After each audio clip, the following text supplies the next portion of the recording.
Vous savez, ce en quoi vous croyez est plus dangereux que la conscience que vous avez des sorciers dans vos familles.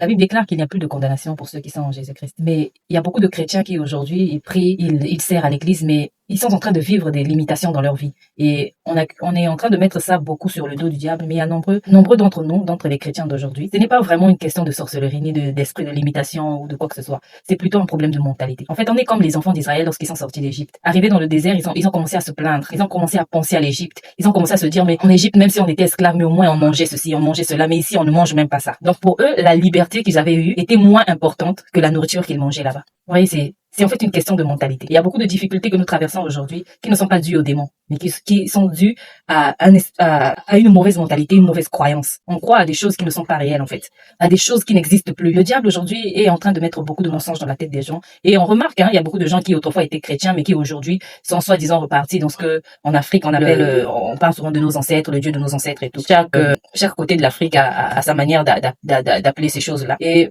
il y a beaucoup de gens qui battent vraiment campagne, même sur les réseaux sociaux ici, en train de demander aux gens d'arrêter de croire en Jésus, de revenir au Dieu de nos ancêtres. Jésus, c'est un mensonge. Mais j'aimerais emprunter les mots d'une femme que j'avais vue sur Internet qui disait que si Jésus était un mensonge, c'est le plus beau des mensonges. En fait, quelqu'un qui a une expérience avec Dieu, qui a vécu quelque chose avec Jésus-Christ, ne peut pas se laisser ébranler par des doctrines qui sortent de je ne sais où.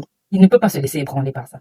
On est en train d'attendre l'Antichrist en se disant que l'Antichrist viendra avec des cornes et tout, mais l'Antichrist est là déjà. On est en train de le vivre, en fait. On est en train de vivre ça au travers des doctrines, au travers des doctrines mensongères, au travers de toutes ces choses que l'on est en train d'inculquer même aux enfants. Un enfant qui naît aujourd'hui et tu es une fille, mais tu te dis que non, Dieu a fait une erreur. Tu n'étais pas une fille, tu es censée être un homme. Beaucoup de mensonges. Mais il y a une chose qui est certaine, c'est qu'il n'y a que la vérité qui libère. Il n'y a que la vérité qui nous libère de l'esclavage. Il est plus que temps de nous nourrir de la parole de Dieu. Parce que le diable est en train d'insulter trop de mensonges. Je vais prendre l'exemple de Jésus quand il était dans le désert. Après ses 40 jours de jeûne et prière, le diable est venu, le diable l'a tenté. Le diable a même utilisé la parole de Dieu. Donc, les mensonges qu'il était en train de dire, il a donné des paroles dans la Bible pour appuyer ces mensonges-là. Ça avait l'air d'être vrai, hein. Et c'est comme ces doctrines qu'on est en train de répandre partout.